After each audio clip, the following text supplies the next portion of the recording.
Let's face it, a lot of commercially available non-alcoholic beer sucks. It's either got that burnt, acrid taste from a vacuum heated distillation to remove the alcohol, or they've got this oniony, garlicky thing due to leftover aldehydes in an unfinished, unfermented beer.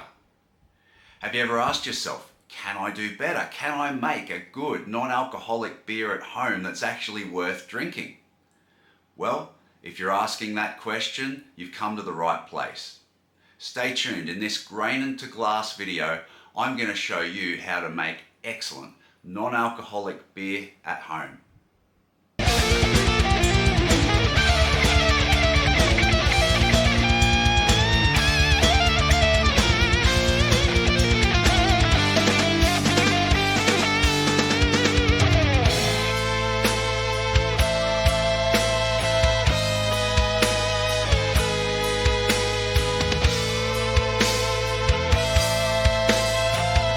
Let's begin by talking about our planning and recipe design for this beer. Now, I've chosen the style American Pale Ale, but obviously it's not going to be as full, malty, or have as much alcohol as American Pale Ale by design. We're only going to reach 0.3% gravity, and our original gravity 1012 with a finishing gravity of 1010. So we are hoping to retain some of the body of a smaller American Pale Ale with some colour and enough bitterness to give us that impression of the style. Now, how are we going to do that? We're going to start with our Brewfather G30, which I actually like as a brewing system for small, lower alcohol beers. It tends to be quite small if you want to do bigger, higher alcohol styles that require a larger grist. But for a low alcohol beer, you can do a no sparge full volume batch in one of these and still end up with your 23 litres of wort at the end. So it actually works very well for non-alcoholic beers. So our malt bill, our grist, is going to start with 500 grams of dexter malt, which is going to give us a lot more dextrins in the beer to give us mouthfeel and also a slight maltiness.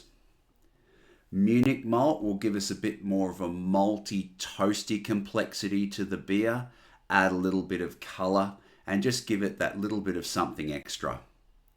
Aurora malt is a melanoidin malt which adds a bit more colour and malt complexity to the beer. Voodoo, again, we're layering in more complexity, is a cross between a Munich and a crystal malt.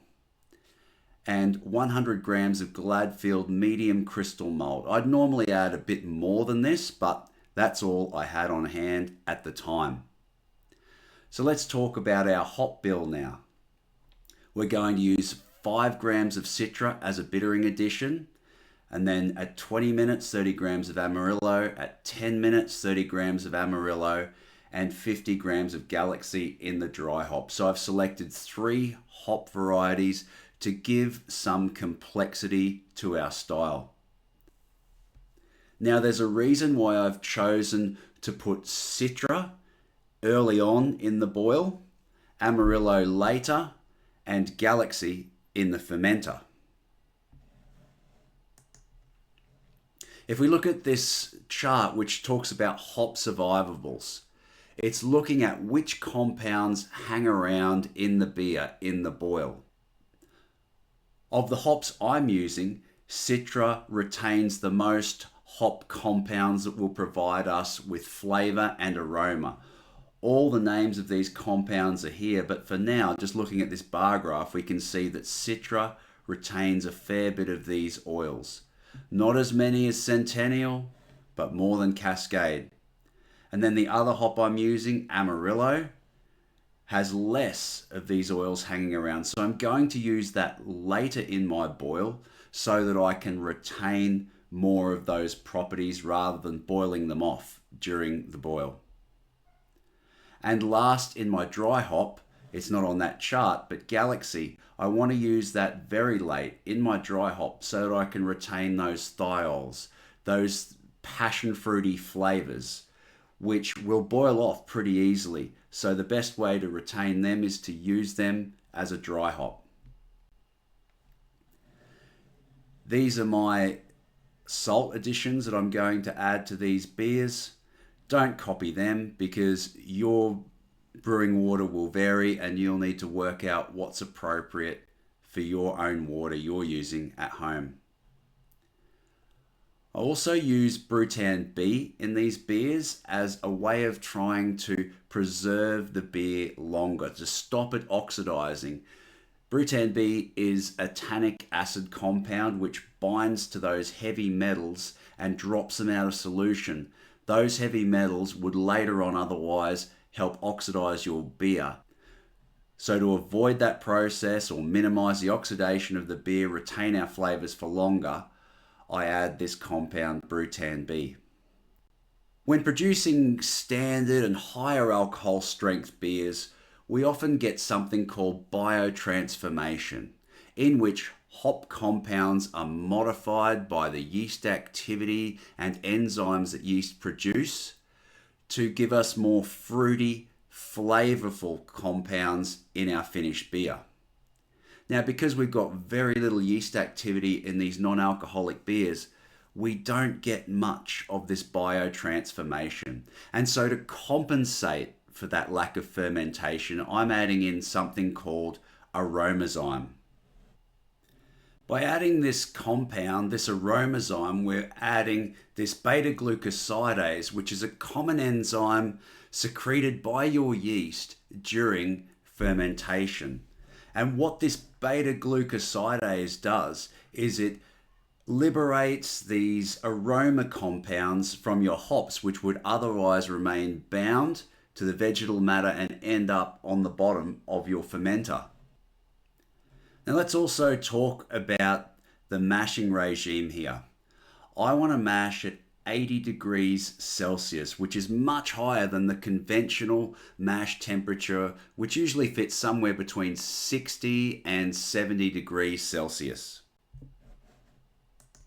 The reason we generally mash within these parameters is to take advantage of the enzymes which are involved in the brewing process. They're proteases which break down proteins to give us good head retention and clearer beer. There are other enzymes which will break dextrins into fermentable sugars. The reason that most brewers using a single step infusion mash will rest on 65 degrees Celsius is because that's the Goldilocks zone where we seem to be able to take advantage of all those enzymes at one convenient mash temperature.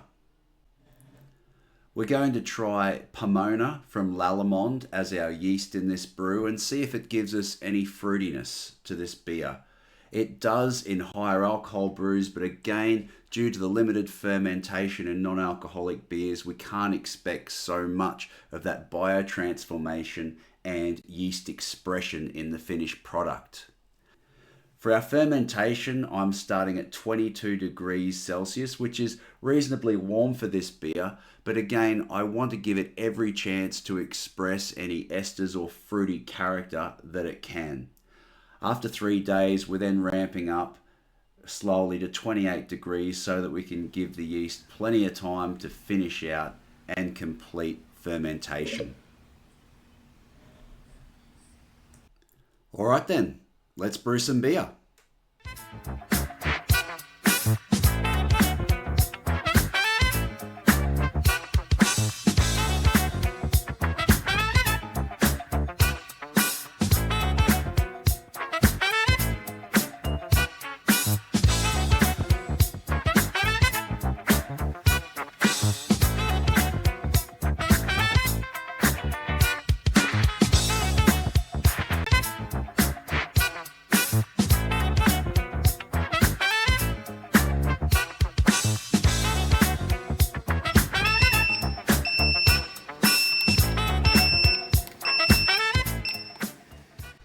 I'm now taking a pre-fermentation pH reading of my beer, and at 5.12, that's way too high. We have to pay careful attention to pH in non-alcoholic beer production to make our final product food safe. We don't want any other bacteria getting in that can re-ferment the beer and give us bottle bombs and overcarbonated beer. For this reason, we're aiming for a final beer pH of about 4 or at least the low 4s so that we can minimize the chance of any future beer contamination. To achieve this, I want to start fermentation with a pH of 4.5 or lower, and hopefully the yeast will drop the pH the rest of the way for me.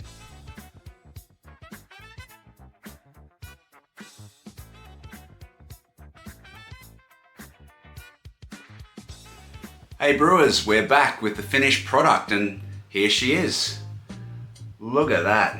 Beautiful head retention and a lovely amber copper color with pretty good clarity as well.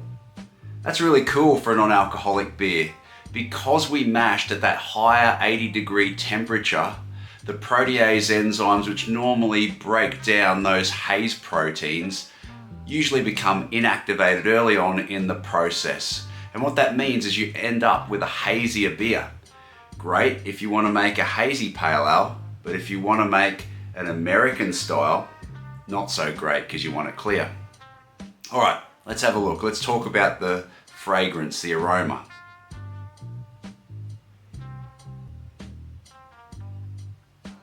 Okay, so we get a strong floral fragrance with some tropical and citrus notes, and then it's supported by these toasty, malty notes. Let's jump in and try the flavor. Cheers.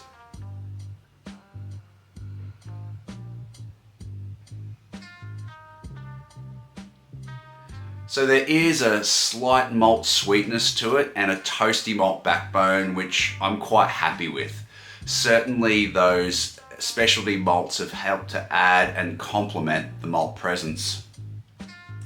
Also,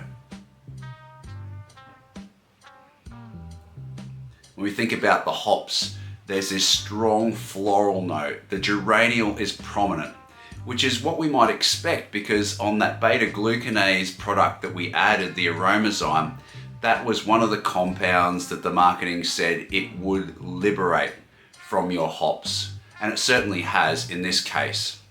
There's a strong floral presence and then citrus notes and maybe a hint of that tropical passion fruit character coming through on the back end.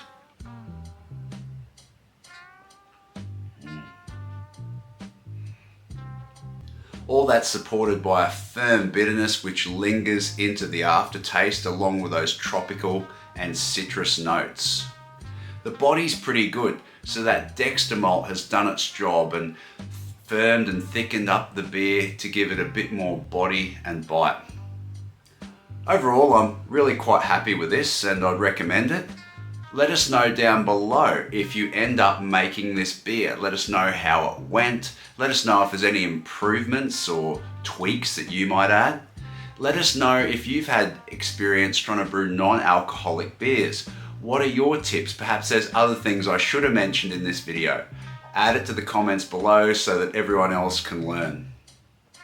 And also, as always, if you've enjoyed this video and got this far, don't forget to like, subscribe, and join us at our pub's homebrew meeting. At pubs, we meet on the third Tuesday of every month. So if you're in our local area, we hope to see you there. And if not, why not look into what clubs are operating in your local area?